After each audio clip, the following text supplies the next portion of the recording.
మాఘమాసంలో వచ్చే పౌర్ణమిని మహామాఘి అంటారు. చాలా విశేషమైనటువంటిది. ఎందుకు ఈ రోజుకి అంత విశేషము అంటే మాఘమాసము సూర్య భగవానుడి ప్రీతి.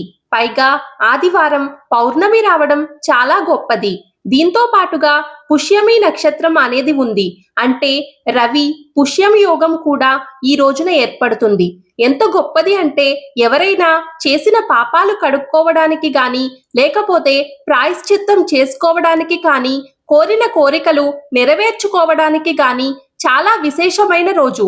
ఈ మాఘ పౌర్ణమి రోజున చేసే స్నానానికి దానానికి అనంతమైన పుణ్యఫలం లభిస్తుందని మన శాస్త్రాలు చెప్తున్నాయి. పురాణాల ప్రకారం మాఘమాసంలో దేవతలు గంధర్వులు యక్షులు భూలోకానికి దిగివచ్చి గంగా యమున గోదావరి కృష్ణ కావేరి నర్మదా సింధు వంటి పవిత్ర నదులలో స్నానం ఆచరిస్తారు.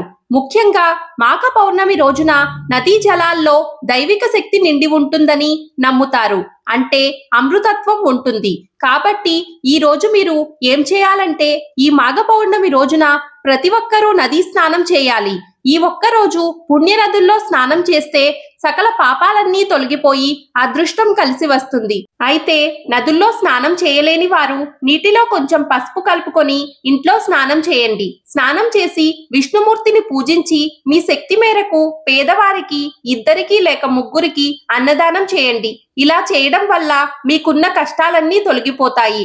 ఈ రోజున మీరు ఓం నమో నారాయణాయ అనే మంత్రాన్ని 108 సార్లు జపించండి. మాఘ పౌర్ణమి అసలు కథ కింద ట్యాగ్ చేశాను, తప్పకుండా చూడండి. ఓం నమో నారాయణాయ.